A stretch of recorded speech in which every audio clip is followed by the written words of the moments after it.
Welcome to the Just Say Hey podcast. Now, mostly we talk about business and marketing and farming and equipment and agronomy, but today is a podcast that I have been wanting to do for a couple of years now.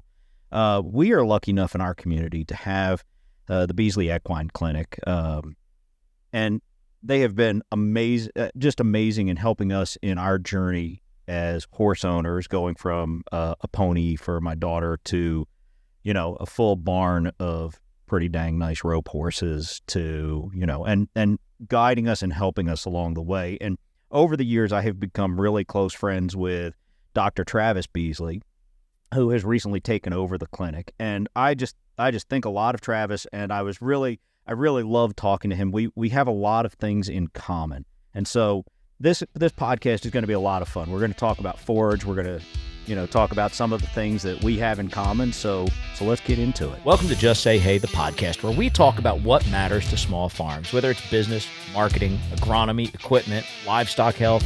If it matters to small farms, we'll probably talk about it here. So let's get into it. Welcome to the show, Travis. Thanks for having me, John. Yeah. This is awesome. Yeah. Dr. Beasley has taken over the clinic that his father started. Dr. Beasley, Ron, started this in the mid-'70s? 1981. 1981. Yep. Wow. Same building. Yeah, same building. Yep. It still looks fantastic. Yeah. So we are going to talk about forage here because, as you know, if you listen to this podcast or watch it on YouTube, that we run a commercial forage farm. And so we deal with a lot of horse owners, a lot of them.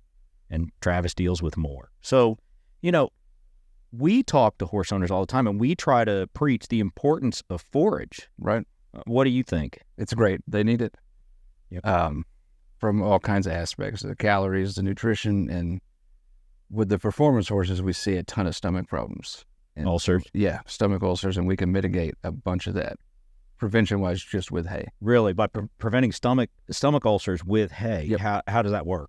So the horse's stomach has two different types of lining in it. The bottom half is kind of like ours that makes the acid. Acid can sit there and doesn't hurt it. Then there's a distinct line, and then the top half is the same lining as like their esophagus and ours. Right. So horses, by design, are supposed to just forage all day, right? Mm-hmm. And constantly be eating, and that keeps that stomach full. The minute that stomach deflates, if a horse stands around not eating, that acid can rise up, and as soon as that top half gets exposed to acid, that's where those ulcers come from. It literally burns a hole in it. Yeah, you and I were talking before the show that the stomach acid, especially in things like trail horses that are doing these 8, 10, 12-hour long trail rides, that you had mentioned something that a trail rider could do just moments before they go riding.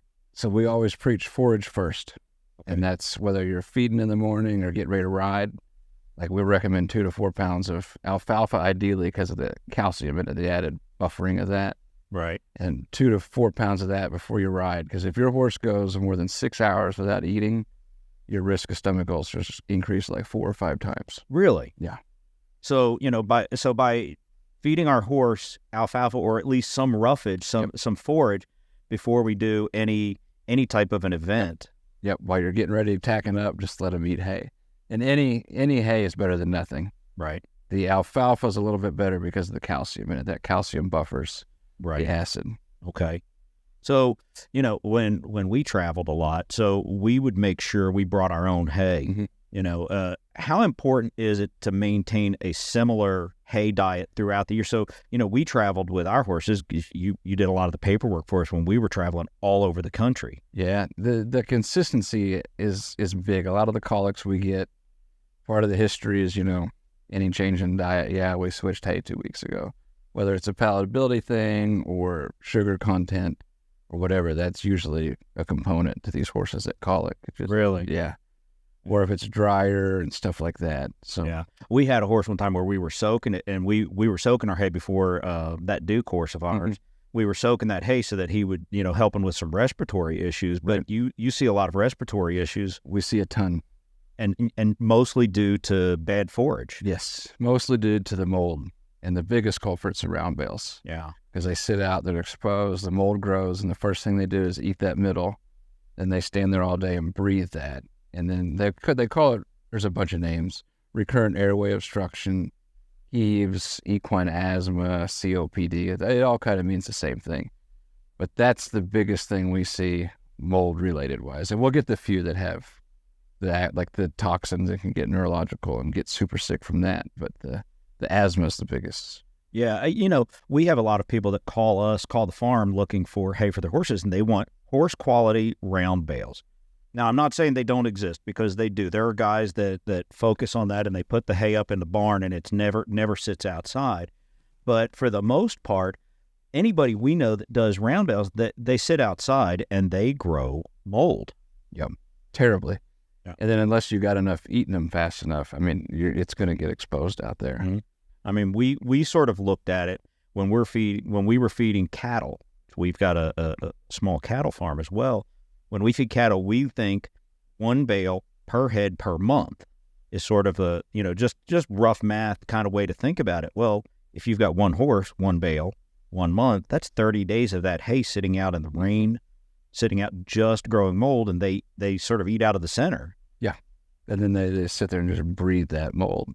Yeah. And that's, I mean, Southern Illinois will get extremely humid weather. And this August, we'll have horses that can't even catch their breath standing there from that. Yeah, we'll end up euthanizing several just because of that. Just because of the mold. Wow. Man. Tell you, our horses, I don't know how everybody is out there, but our horses sort of become part of the family. Oh, yeah. Some of them you want to ship off to boarding school, but for the most part, they're part of the family. And, by doing something as simple as making sure they've got quality hay there. Yep. Now we fed a name brand food for a while, and we've fed several grain products as well, but we were always fortunate enough we were able to provide high quality forage there for them. And you've seen our horses; they always look pretty good. What do you recommend for people? How should they buy their hay? How should they look at it? The testing's the biggest thing, because they always want me to look. I mean, it may look good, it may look like salad, but the nutrition may or may not be there, or it may be too good for certain horses that aren't doing. That's interesting. We get our dairy customers that buy alfalfa from us. They want numbers. Now, don't get me wrong. They're going to look at it. They're going to visually inspect it too. Right. They're not just buying on the numbers, but they're going to visually inspect it. But they want to know the numbers. And I don't know that we've ever had a horse customer want the numbers. No, I don't think too many ask. Until where we get them most is like the metabolic horses or Cushing's or sugar contents. Right. Now we have a horse that's PSSM, mm-hmm. and so explain what forage does to that. It depends on what else you're feeding too, but a lot of it's the polysaccharides. I mean, they can't store it, so you want a lot of their calories coming from fat or the carbs that won't affect the muscles as much. Right. So testing, and that's big to know what you got. We got a call for a low sugar hay last year, and I didn't have any experience growing that and didn't have any experience what they were looking for. And I turned them on to another farmer that I know that actually has 2 or 3 big fields that are specific to that need. Yeah. And that's probably the biggest thing, is if you want your horses to eat all day, but I mean, if you put that good alfalfa in them, they'll blow up like ticks. Right. So slow feeder hay bags. There's a couple commercial products that sit on the ground. Yeah. What about like the nets? So like the net feeders? Mm-hmm. Yeah, those are good. It depends on your horse too. I bought one for mine and it didn't last. She tore it up. She got mad. But that's the real good hay. If they eat like that, they'll gain too much weight. So there's a fine line with some of that. So when I say lower quality for some of them, not quality of hay, but maybe lower in the protein. Yeah, not the hay that's been sitting out back for 2 years. Right. Because again, the mold's the biggest problem we see. Yeah. With that. We have customers that they want, when they go, for their horses, they want that second, third, fourth cutting alfalfa, which when we're cutting it right, which we try to do, those numbers are through the roof. RFVs of 200 plus, which not being veterinarian, but I make them at least aware that, look, this is pretty high. Hey, I mean, this stuff is a lot of calories, a lot of nutrients packed in here. It might not be what you're looking for, Yeah, and it depends on what you use for your horse. I mean, if he stands around all week and you go ride for a few hours on the weekend, you definitely don't need all that. But Right. there's a lot of trainers we work for. I mean, the majority of their diet is just alfalfa, and the horses look great. They may add a ration balancer in there, Yeah, for supplements and stuff like that. yeah. I know our friend down the road. He feeds a lot of alfalfa, and His horses look good too. That's something I always comment. In fact, I think I'm gonna have Larry on as a guest. But their horses at their stable always look fat and bloomed out. They look just really muscled up, but they feed a lot of hay. Yeah, they don't supplement too much. No, and it's oats and something. It's not a commercial product at all. They blend their own. Yeah, and the other thing with hay, if you feed that forage first, and your horse has to chew more than just gulping down, say, a sweet feed, and that chewing produces saliva, and there's bicarb in that. So not only do you get the hay in there to act as a mat to keep that acid down, you get the buffering. Yeah, that goes back to that, hay first. Before you trail ride, give them 4 or 6 pounds of hay, but also when you're feeding them. Now, I never knew that, and we would a lot of times whatever we grabbed first went in the stall first until now you try to get that hay in there first, so they're eating that hay a little bit before they get their nose in the grain. Yeah, and then they've done studies where they put cannulas in horses and pH meters, and as soon as a horse smells it, their stomach acid starts going up. Well, it's Pavlov. I mean, it's Pavlov. My cattle dog that rides with me everywhere. The minute I'd go through a drive-through, she's salivating because she knows she's getting a fry. That was the bell guy, right? Yeah. Okay. Ring the bell, the dog starts to salivate. Yep. So forage first, if you can just remember that. I mean, before you trail ride, before you do anything, before you feed grain, that's great. Yeah, that's a really good practical. Anybody can do this. I mean, if you're feeding hay and you're feeding grain, remember, feed your forage first. It's going to stop stomach ulcers. It's going to help prevent stomach ulcers because you're providing that saliva. Yep. That's fantastic. That's really good. What we tell people too, I mean, that's prevention, but we'll get horses that are symptomatic, and you can't really prevent anything that's already there. So recognizing the signs of ulcers early is, because we'll have some people call, my horse, he'll eat his hay, but he won't eat his sweet feed. And we use the analogy of that's like giving a kid a bowl of cookies or a bowl of broccoli, and the kid eats the broccoli. Right. You know what I mean? Because it hurts when they eat that acid, because as soon as the carbs hit the stomach, the bacteria in there ferment them into volatile fatty acids. Right. Which make the stomach even more acidic, and the cells can swell and stuff like that. So some horses, if they're smart enough, they'll learn, if I eat that, it's going to hurt. Some aren't so smart, and they'll eat it and then go down. And so a lot of the horses we see that get cast and have injuries from that, right? That's the first thing that goes to my mind. Is like, why did this horse lay down and roll after it ate? Right. And unfortunately, the only way to diagnose ulcers is scope them.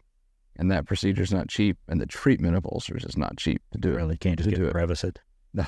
We give them the same drug as Prilosec, but it's got to be the name brand stuff. Otherwise, the stomach acid burns up the drug. Really? So it's the same drug as like our Prilosec. It's omeprazole. Right. But the like some of the compounded stuff, it does. If it hits the stomach, it doesn't get absorbed as good. So in your practice, what are the biggest issues that you see that are forage related in our area here? The asthma, recurrent airway obstruction, the heaves. That's the biggest one we see as far as that goes. Cause like I said, it's terribly sad to see. And I mean, and don't get me wrong. I mean, I understand why people want to buy round bales. Oh yeah, they're cheap. Yeah. I mean, as far as forage goes, round bales that sit outside are the cheapest hay you can find. Yeah. And for a cow, I know we sell a lot of round bales to cattle farmers. And when you set that round bale out and you store it outside properly, the water runoff of the net wrap, it does a good job of protecting that bale. But it's not the same as putting it in a barn, and it's not the same as keeping the moisture away from it. Plus, most round balers the people that bale, not the balers themselves, most people who round bale are, they're using the old-fashioned methods of determining moisture content when they bale. They get out and they twist the hay, or they look at it because the round balers don't have moisture meters, so they're not confirming that they're getting that hay baled in that 15, 16, 18% moisture. So they don't have that mechanical check. The other thing that we see is, they look at the hay as a dollar. They're looking at that value for the tonnage. Well, that thatch of hay across the top of a bale, well, that's waste. So if you've got 2 to 4 inches of waste around, Yeah. Circles get bigger as as we go out. So that 4 inches is the same as 6 or 8 inches in the middle as you go in. So that's a lot of waste that happens there, which most people don't count when they buy a bale of hay. Right. And I mean, how long do cows live, right? Yeah. Like, I mean, on our farm, not very long. Right. Mamas live really good because our mamas get fed well. Right. And so do our babies. I mean, we feed, I laugh, kind of funny. My kids, when they were little, didn't like the idea that we sold our cattle or we ate our cattle. But, when it's on our farm, it gets treated with dignity and respect. It gets fed well. But the reality is a cow that you're going to eat or somebody is going to eat doesn't make it to 3. Right. And Right. I mean, a lot of the horses we work on, late teens, early 20s. Yeah. So they're living. Yeah. My stretch horse is, he's ugly. He's an ugly horse. Looks like he's put together by a committee, but man, he's 24, And he looks 25, good. and he still looks good. In fact, the kid down the road was roping on him for the past 2 years. Yeah. Learning to rope, and Stretch at 25 years old was still back in the box and still go catch a steer. Yeah, a lot of the horses, like the high school rodeo ones, I mean, that's what they're looking for, the teenaged. Yeah. The horses that were old 25 years ago aren't. So, I mean, and that's nutrition, dentistry, I mean. Yeah. The hoof care, everything. Like, everything's getting better. Yeah. So, well, I mean, look at people in the 50s when the water department started putting fluoride in the water. Almost put dentists out of business. I mean, we still get cavities because now instead of getting bad water, we eat like crap. But that same thing with horse care. We know that we need to have our teeth floated and checked. Mm-hmm. We know these things. Yeah. So it's I mean, what was the life expectancy of a human like 100 years ago? 50 something? Yeah, mid-50s. 87 for a female? Yeah. Something like that. Why do females live longer than us? I don't know. Probably because we're dumb. Guys are dumb. I know, because I am one. Let's kind of jump into something else just because it's fun. Travis and I have a lot in common. And I thought this was funny. I went and so one of the first times you were up here playing at the restaurant here in town, I went up and saw you because I just, I said, well, we know him. We're going to go up and watch him play. I didn't realize how talented you actually were. I don't know that it's talent. I just get up there and fake it. It's hard to fake talent. I mean, you can fake personality. You could fake a lot of things. You can't fake talent. And I've been around enough of it to know. Well, that means a lot coming from you because you have been around. I have been around. That's a lot of talent. So, but so let's play a game here real quick. Favorite song? Oh gosh, currently or like all time? All time favorite. Oh man, there's an old George Jones song called "The King Is Gone." Yep. And I just love that song. You remember the one I'm talking about? Yeah. Oh, absolutely. Yeah. Where he's drinking out of the jelly bean jar. Yeah. Now, I love my all-time favorite song. There's 2 of them that I listen to. One of them is Ella Fitzgerald, How High the Moon, 1956 recording from Germany. And she goes out to sing How High the Moon, and you know who Ella is. Right. And she forgets the words. And she scats the whole back half of the song, and the band follows her impeccably. The story is she comes off stage crying, thinking the audience is booing her, and they are standing ovation. It is one of the most amazing recordings. I have to look at that one. Yeah, you ought to look that one up. Just sit down and listen to it. It will blow you away when you think of the story that goes along with that. And, in America, we don't appreciate jazz as a country. But you go over to Europe, man, jazz rules. And it's we invented the music here. So, yeah, okay. Song you listen to makes you think of your family. Man, that's a tough one. Corb Lund's got a song. His dad was a vet, and he's got one called "Talking Veterinarian Blues." Yeah, and that makes me think of Dad all the time. Yeah, so that's probably the biggest one. Yeah, Corb's a hero of mine. So yeah, for me, it's an old blues song called "One Meatball," And my mom is a fantastic musician. I mean, world class musician. And when she was younger, they would have a bunch of friends get together. And I was a little kid. I wasn't even old enough to play the piano. And Mom would break that song out. It was just a funny song about a guy. One meatball, about a guy who goes to a fancy restaurant to buy dinner. And I think he only has a nickel. And he says, what can I get for this? And the guy says, you can get one meatball with no spaghetti. That's awesome. And who's that? I don't. I mean, various people. Yeah, it's been. I mean, this is probably goes back. Mom's in her 80s now, and this probably goes back to when she was playing a lot, which would have been in her 20s. Yeah, it's like the old cowboy songs, and nobody knows who wrote them. They just keep resurfacing. Yeah, so we have a lot of that in common. Travis and I love to talk music. You came and played for our friend's birthday party several years ago down at the barn. Yep. And I mean, that was fun. I stayed up later than I've stayed up a long time. Yeah, that was a good night. Yeah. So, all right, let's play a game here called Fact or Fiction. All right. Okay. Ready? Yep. All right. Fescue hay bad for horses. That is not true. Now, we buy our fescue we make sure to buy end-of-fight free fescue. Yeah. Because there is a rare case, right? Yeah. You can get it, like the last 60 to 90 days of a pregnant mare. Right. The fescue, the end-of-fight can cause problems with milk production and stuff like that. Yeah, I've heard even possible of the mare aborting. Yeah, you can do that. And the biggest thing is what we call red bag delivery. Right. So instead of that being there's premature separation there. So when the baby comes out, it's supposed to break that sac. Well, they can't. It's thick. You got to take a knife and cut it, or a letter opener or something. And that's the biggest thing. I mean, we'll get people that,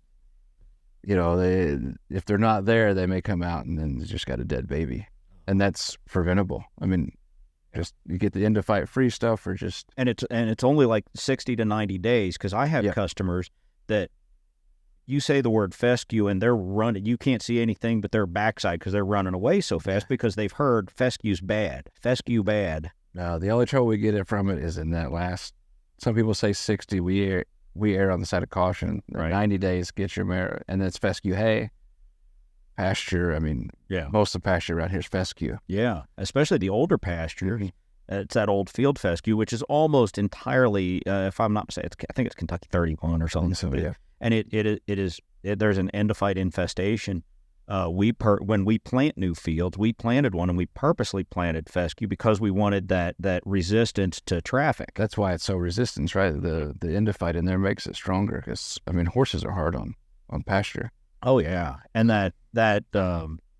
we buy an end-of-fight free fescue because we don't even want to take a chance with some of our horse customers that if they mixed their hay up, that could even possibly get to a broodmare. Yeah. So, most of our broodmare, even the broodmare farms that we deal with, so they buy pure alfalfa. Yeah. Yeah. Which said that last bit, I mean, getting your mare her condition right so she can have milk and everything and support that little parasite that comes out is important. So, right. So good alfalfas are great in the last. Now, what about good alfalfa for foals? Depends on the age. Some of them will start eating super young. And if they're used to that mother's milk and they get that rich alfalfa, sometimes you can get some little colic signs and stuff like that. Yeah. I've got a customer that she raises some nice babies, and she puts a bale out there for them to nibble. Just a nibble, yeah. Just a nibble. And most of them, if they're getting a lot of milk, they don't have to have that much, so they'll kind of control themselves. Right. All right. Fact or fiction? Propionic acid. I don't think it's a problem. I think the risk of moldy hay.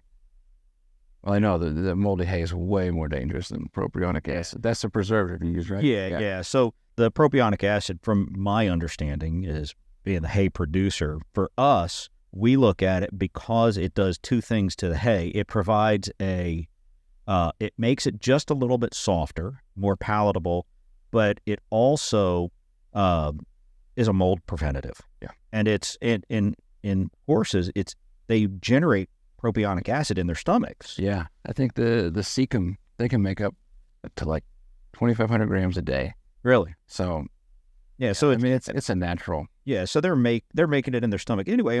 When when I was buying hay before I started, farming it, I wanted propionic acid because I would much rather, even before I knew that it was completely safe, I wanted the insurance of knowing that that this farm has done everything they can to prevent mold. Right.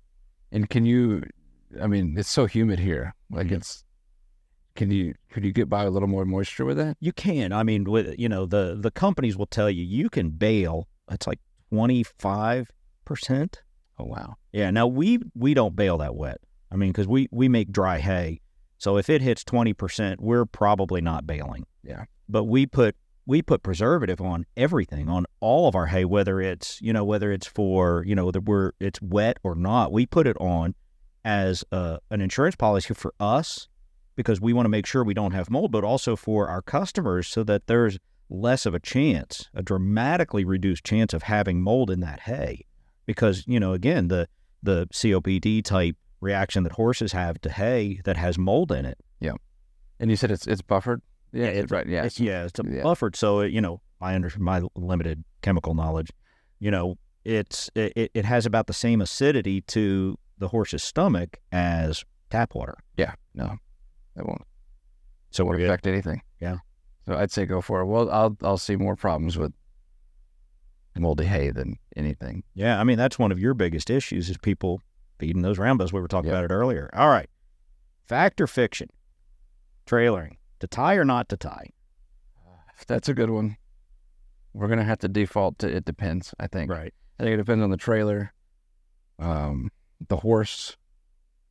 If we're hauling a mare and baby, we'll get a box stalled trailer and just leave them loose. Yeah. Depends on your setup, too. Some have waters or they have to reach down and get. Right. So I think, and then some of them, you open the slant, they just want to back out as hard as they can. So if they're tied, I think that one kind of depends. Yeah. Now, we never tied in our slants, but we had padded slants, and, we would load them in, and I was always a fanatic. I wanted my horses to have exceptional ground manners. Yep. I don't like a horse that's running up on me. I don't like it. I want a horse that when I stop walking, I can just drop that lead rope over my finger, and when I stop walking, that horse stops with its nose at about my shoulder. Yeah, those are the ones I try to buy in the clinic. Yeah. They're usually not for sale. But, I worked with ours, so I loop it around their neck and put just a little loose tie on it so that it doesn't drop down, doesn't get in their feet or anything. But when I open that stall, then they can back out, and I don't have to, or when my kids were little, they didn't have to go up in front of that horse and reach up when that horse is, trying to do something. Yeah, that's a lot of people get hurt in trailers. Yeah. Yeah. That's where vets get hurt a lot, is helping people load or unload. I was at a rodeo years ago, and I saw a guy trying to load a horse, and I mean, just whipping it. And I didn't know enough to go over and say, whoa, we need to back off here. And I should have. I look back on that, and I remember that day to this, watching them try to load this horse instead of being patient, Which that is a symptom we see with stomach ulcers, too. Really? Mm-hmm. Reluctance to load. And a lot of the symptoms we see, like unless we sit down and interview the people, they may, if we find ulcers and we treat them, they may call 2 weeks later like, hey, my horse quit chewing lead ropes in half at the show. My horse loads good now.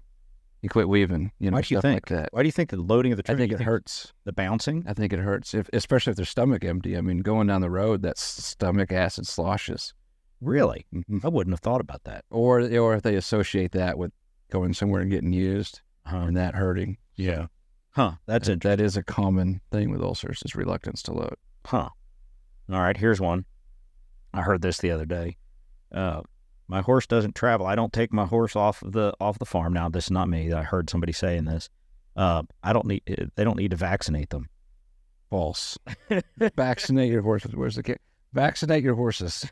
Especially, there's 5 what they call core diseases. Right. And they call them that because any horse, anywhere, unless it was living in here, is susceptible to. Right. And it's rabies, West Nile, tetanus, and eastern and western encephalitis, which are mosquito things. Okay. Rabies, horses are 4 times more likely to get rabies than dogs. Can equine rabies transmit to a human? Yes, absolutely. So you got to love being around those. Yeah. So I mean, if we get a neurological horse, that's the first thing we ask if it's been vaccinated. Because one of the first things we do as vets, we look in their mouth, mucous membranes, and stuff like that. So I don't know if you've ever seen videos or pictures of people or horses with rabies. Doesn't look terrible. Yeah. No. And if you have to euthanize your horse and he's not vaccinated, it's not humane. Really? Yeah, because first of all, you can't get close enough to give them an IV because if they bite you or something, if they're dangerous. Yeah. So most of the time they end up getting shot Really? and their heads cut off for testing. Really? Yeah, super sad. No. And tetanus, if you're reading the text, the survival rate's up to 25%. I've only seen one horse survive from it. It was a huge draft. And I think his size diluted the toxin. Wow. The people at the referral hospitals that are actually treating horses with tetanus will tell you that's closer to 0% survival. Wow. And you can prevent it. There's a rare case of some vaccinated horses contracting it. But it's rare. Rare. Super rare.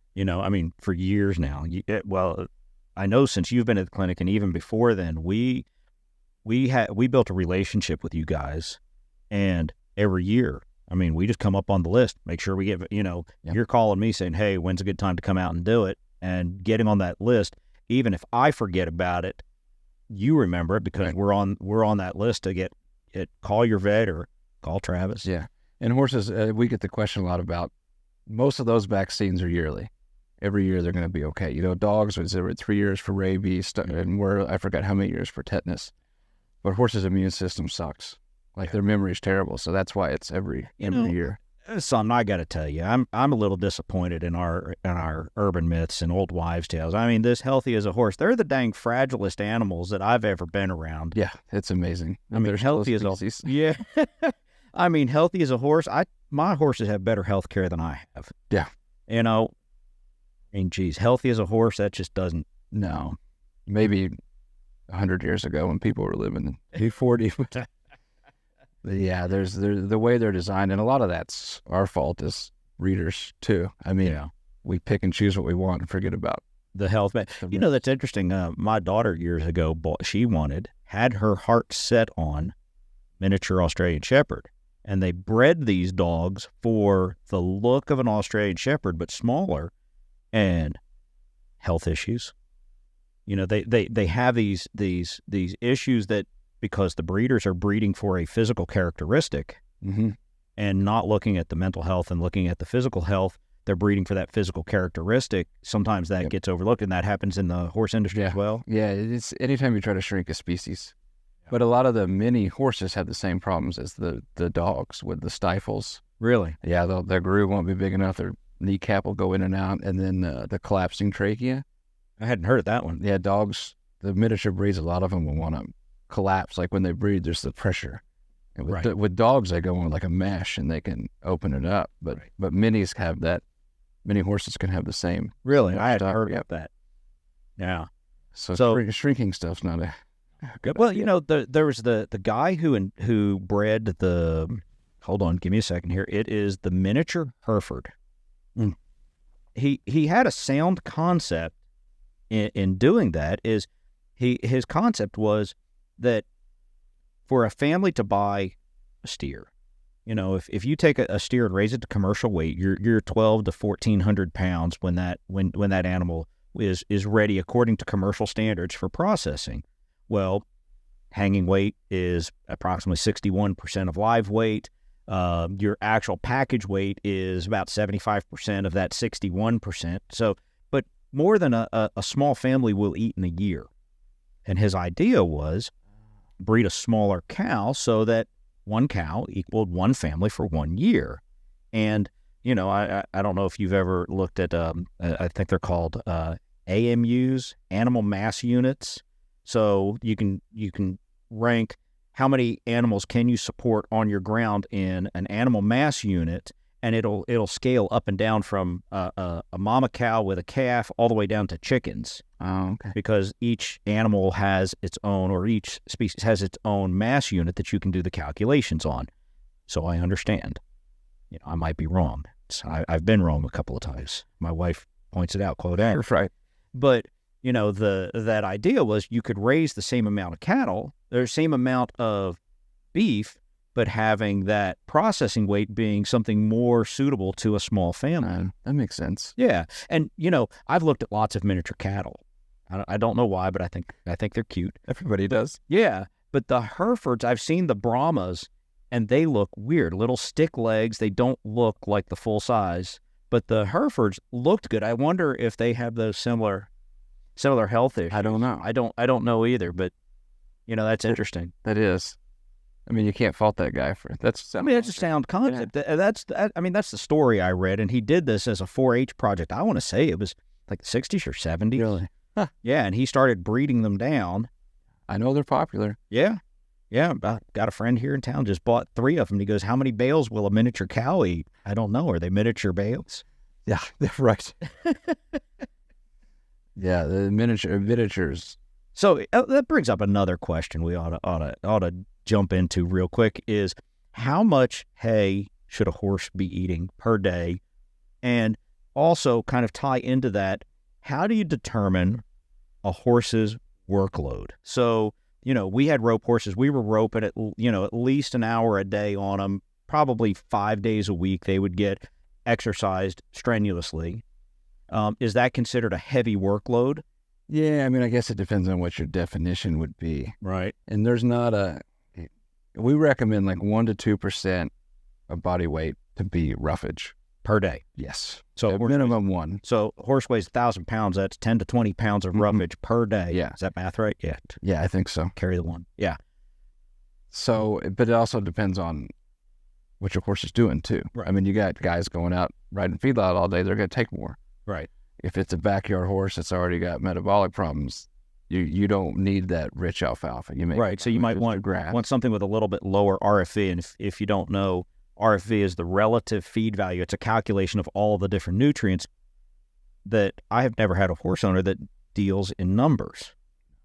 They deal in the feel, and the smell, and the look. They're very visual and tactile buyers.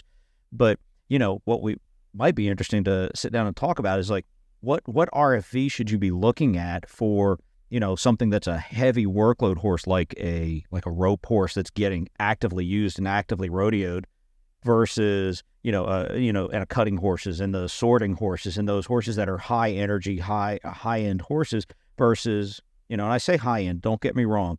There are, if it's your horse, it's a high end horse. Right. But thinking about the activity levels of a high end working horse versus the activity level of your horse at home that might be a pasture ornament and gets ridden 3 or 4 times a year is a different caloric need. Right. Yeah. And that's what we have right now. Like, right. If we fed our that mini or our quarter horse, like you got to feed a thoroughbred. Yeah.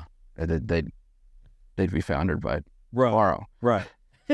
But and the breeds make a difference too. I mean, the thoroughbreds, their metabolism is just more.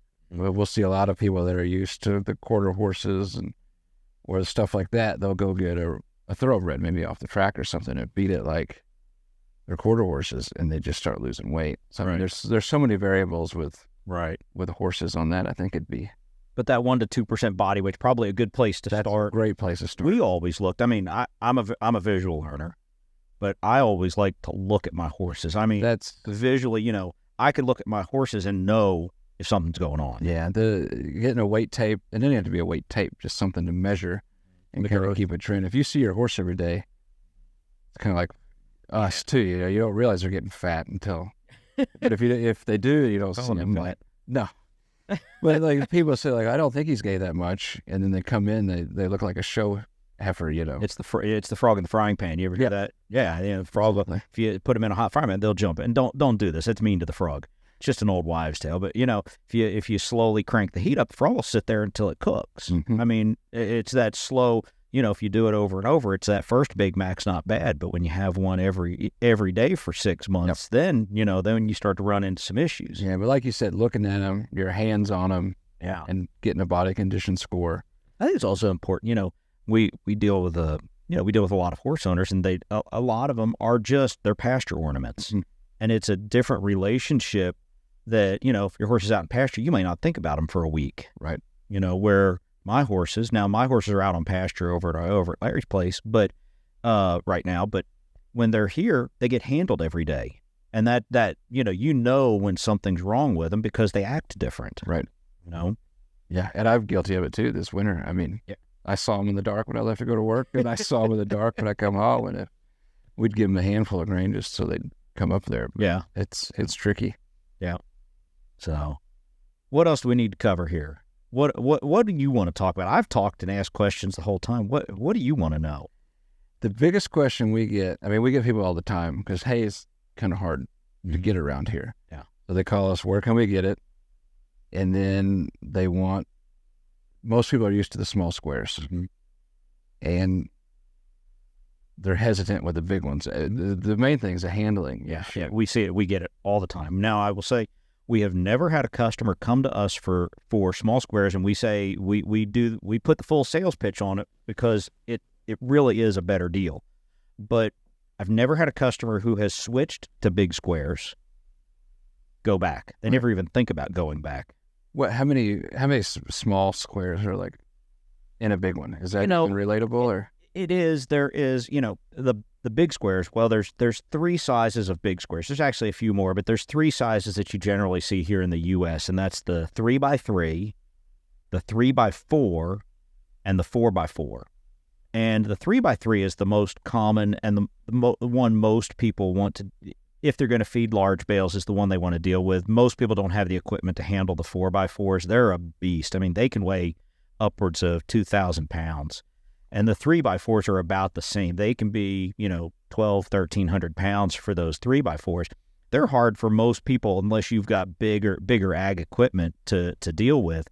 The 3x3s are about 800 pounds. And so when you do the math on it, the small squares that you see baled in the new bundles, you see a lot of people buying those 21 bale bundles.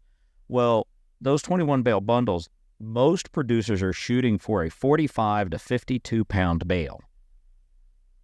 And because they sell by the bale, they're trying to make them a little lighter.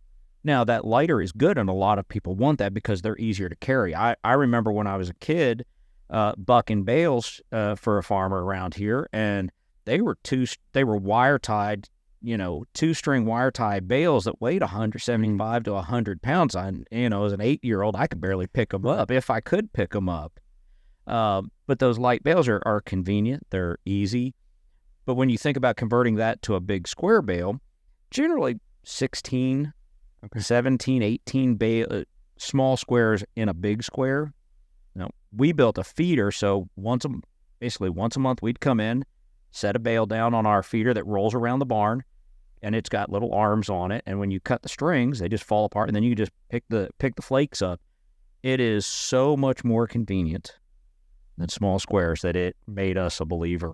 Yeah. Before we ever started baling our own hay, we had switched to these big squares. I'll have to see that. Yeah, they're pretty neat. You don't need a big tractor. Heck, anything that has a loader on it can almost handle these. Now, you're not going to want to throw them around like we do, where we're doing hundreds and hundreds a day, but moving one a month, not a big. It's just the example I give all the time is we would buy 400 or so small squares a year. And this is when we were first getting into it. And I'd sit there, and my kids were real little at the time. I remember Karen and Will were real small. We would load those bales and stack them as high as you could get them in the barn, and it would take up a bay. So we had a 12 by 24 foot bay, and we had 4 of those in our storage shed, and it would take up a bay and a half of small squares. Well, when we switched to the big squares, we did all the math, so we were getting the same amount of hay, one bay. I could unload it from the truck, load an entire year's worth of hay in under 45 minutes, and move on to something else. Oh, there is a lot of dead space. There's a lot of dead space in those stacking. Yeah. Huh. Yeah. That's fascinating. Yeah. And you mentioned something about you've got a way to cut them in half. And we tried that and we did it for a few people where, they didn't have the equipment to handle the big bale. So we got some of those large bulk bags, and we basically would we'd pick them up with a fork, put bulk bags on both ends, split the strings, have them fall down and sit, and then we'd lift the strings out, and then we would just set them on the back of their pickup truck. They would back into the barn, push it off somehow, and those flakes would just lift out of the bag, and there's no mess in their barn.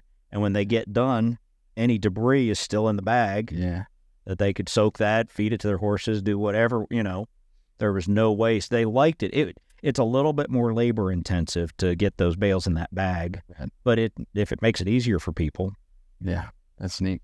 We've fed a few big ones at the clinic, and we've had fortunate client go get a load and have a skid steer and just scoot it in, but they're easy to feed. Like, they just flake off, and we liked it. And yeah, we built the cart. The cart was the biggest thing that helped us. Yeah, we want to see a video on that. Yeah, that cart is, I mean, it just makes it easy, because when you want to roll it around, one person can roll it around the barn if you got concrete. Yeah.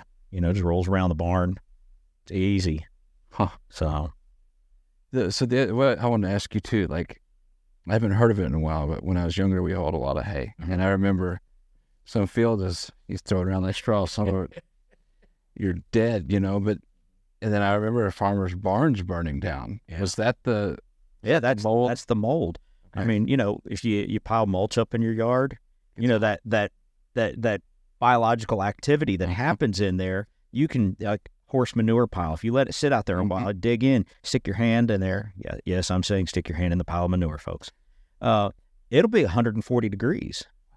It's the same thing that happens in, hey, you've got that biological material tight together. When that mold production starts, it starts that whole chain reaction, and barns will burn down. The combustion temperature is really low when it gets into that ideal scenario. It'll combust at like 140. Yeah, 145 degrees. And you know what a barn loft is like in Southern Illinois? July. Yeah, exactly. And moisture actually increases the speed of that breakdown. Okay. So when you get that mold going, that's why the propionic acid discussion was so important to us, because, we'll bale 5,000 of those big square bales. You get one of them that gets mold, and then boom, that's an expensive stack. Yeah. Goes up, and you hear about it almost every year. You hear about somebody's hay who has gone up. Yeah. Yeah. Yeah. That seems like a no-brainer to use it. How do you put it on? When do you do it? So I've seen a couple different systems. The one that we use, we have a tank on the back of our baler, holds 150, 200 gallons. And as the hay gets picked up by the pickup teeth, it sprays it on just before it goes into that bale chamber. So it's got two spray nozzles. Evenly distributed. Yeah, so it gets evenly distributed. There's a new system out that I have a friend that uses. I've never used it, but it's a dry, kind of a crystalline deal that goes on there somewhere. And they like that. I've never used it. I've never seen it. But they like that. And they say they bale at 25% moisture. I would never do, even with propionic, and they say you can do it, I just would feel uncomfortable. Yeah, that seems awful high. Yeah. And it's hard to get hay baled. Southern Illinois, we have temperature swings here and humidity swings that are insane. Yeah. I hauled a lot of hay when I was younger. Yeah. Well, Will hauled for you guys. That was the last time we did it. Yeah. And we just quit. You couldn't find anybody? Nobody wanted to help. Will came. He outworked the 2 high school kids we had. Yeah. He got moved. He's now stationed out east. That's awesome. Yeah. He likes it. I think it's awesome. Yeah. It's awesome. He's not in a combat situation, so I'm pretty, this is dead. I would just assume he worked as a file clerk, though that's not what he wants to do. Yeah, I think Dad was 70, and Will was probably, he wasn't driving yet, 14. No, he's probably 13, 14 years old. We had two football players, and they got outworked by a 70-year-old and a 14-year-old. Yeah. We had to send one down out of the loft. I couldn't breathe.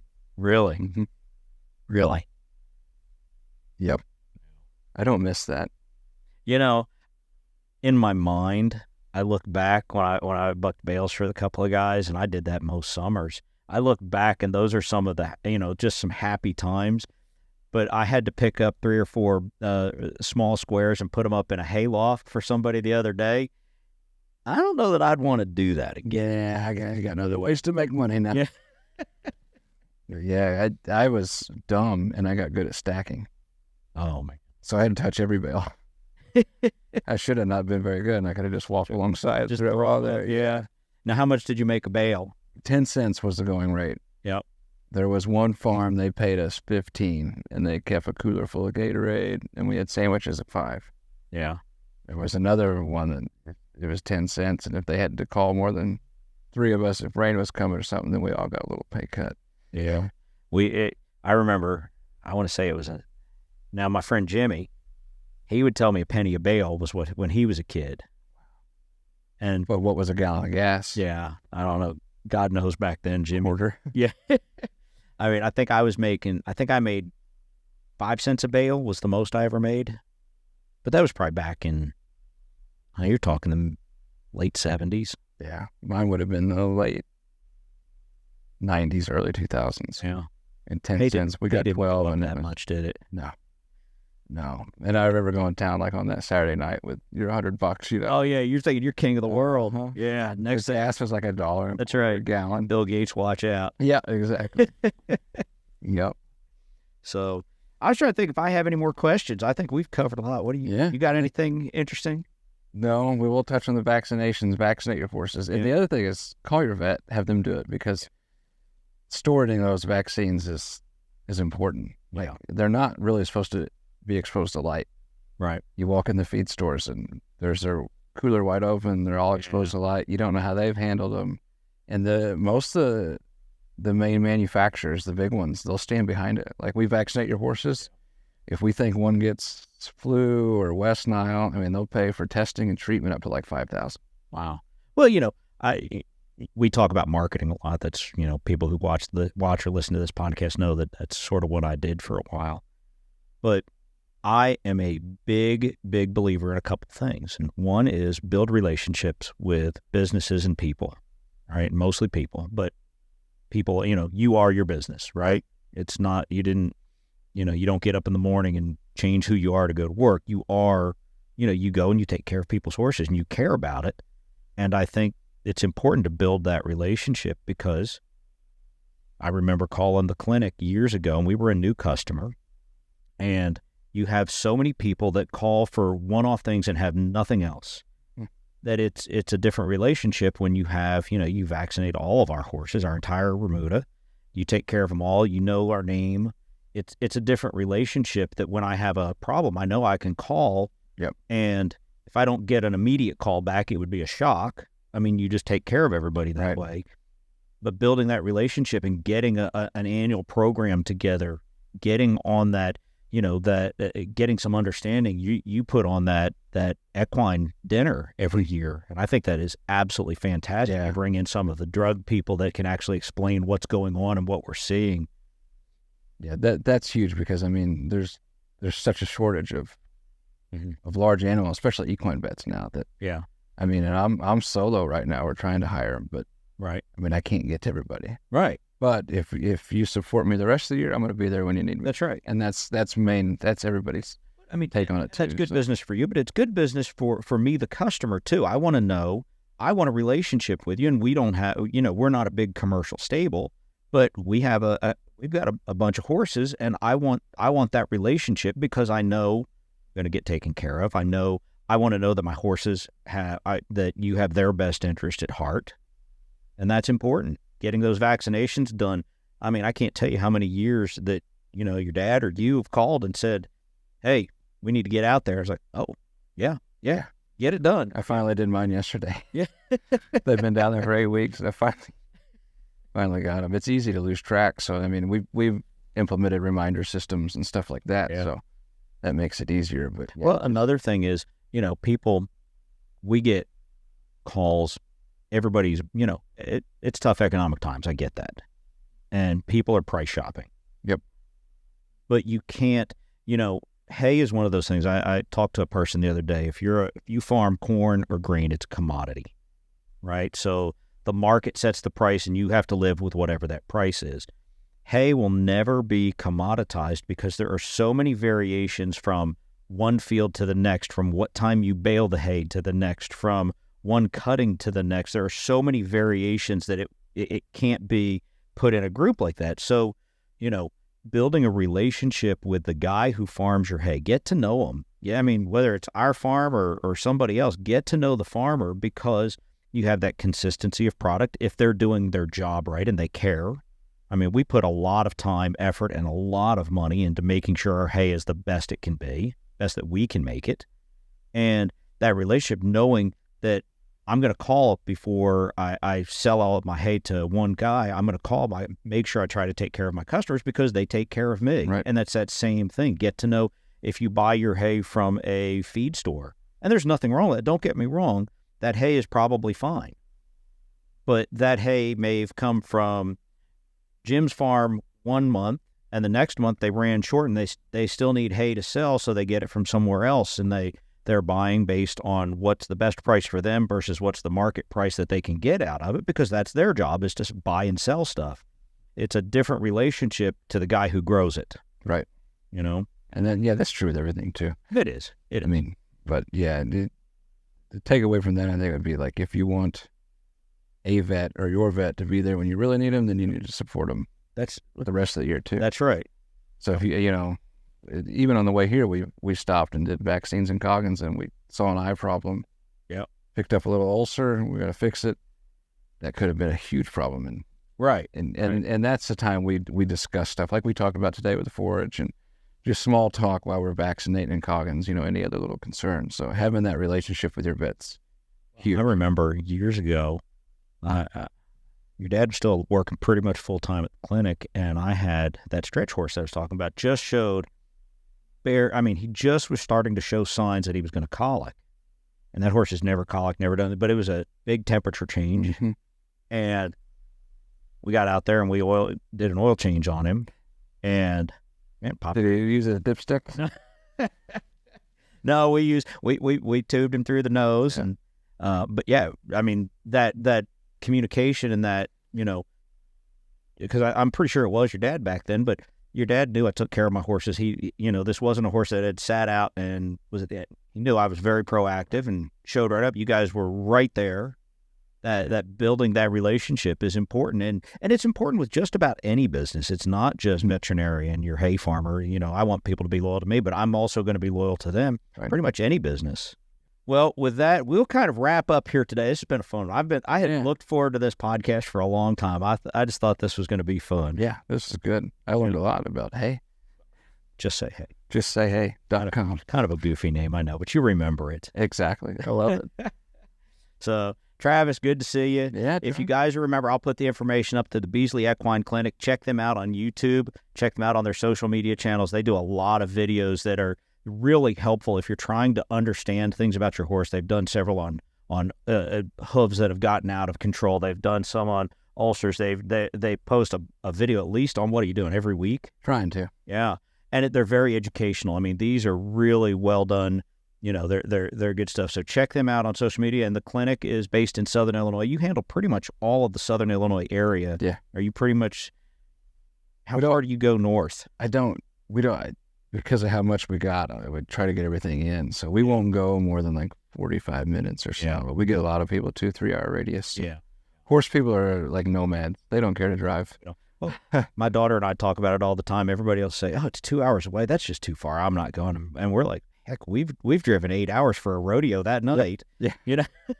Exactly. So I mean, they're not horse people. They're nomads. Yeah. Yeah. So. Well, Travis, I really appreciate it. Thank you for being on. We'll do Thanks for having me soon. Yeah. All right. Fun. Good luck and God bless.